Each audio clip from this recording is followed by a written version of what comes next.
Stephen, can you share with me the example you were just telling? You said that boot camp here, and you gave an example about your dad, and just if you can share from the top of your mind, that'd be excellent.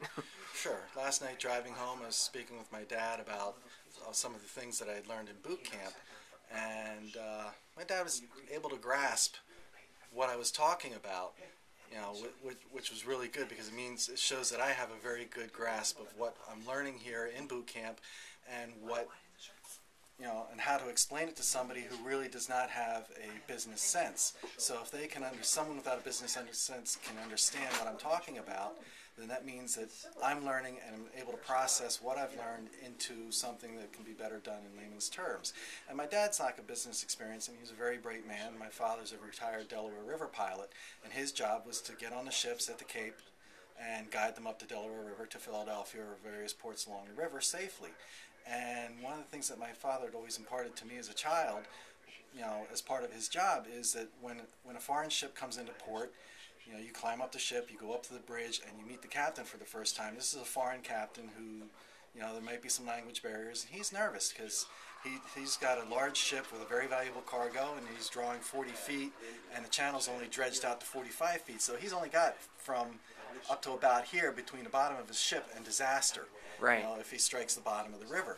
And it's a pilot's job to guide him up there safely. Well, one of the things that my father had imparted to me, he says, when you step on the bridge of the ship, you have to be confident and show that captain that you're confident, capable, and able to guide his ship safely to port and put him at ease that, this is going to happen.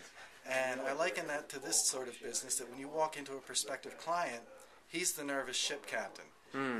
His company may be only 5 feet from striking the bottom of the river, which would be disastrous on many levels. So you come in and you were able to talk to him and show him that you have the skills and the ability to safely guide his business up the river to the port of safety and success. And as part of that, along the river you have buoys marking the channel. Well, what I liken is that the other consultants that we are networked with as part of our team are experts in various fields, and they're there to help guide us, all of us, team members, when we need it, to guide us along the way where we can look over at them and say, okay, here's an issue. I'm sort of sure where I'm at, but I just want to double check, so I can contact them and double check my issues, and they'll continue to help guide us safely to port. That's a great story, and that's for professionals that are considering becoming a 7-stage business consultant, that's your riverboat captain analogy of what boot camp training is going to give you, is the confidence to guide your business owners through the challenging waters. Yes. And given a team of consultants or dream team that's also like buoys to make sure that you stay on course and you need them when you got them when you need them. Exactly. Okay. Mr. Stephen Johnson, that's a great story, and thank you for that analogy. You're very welcome.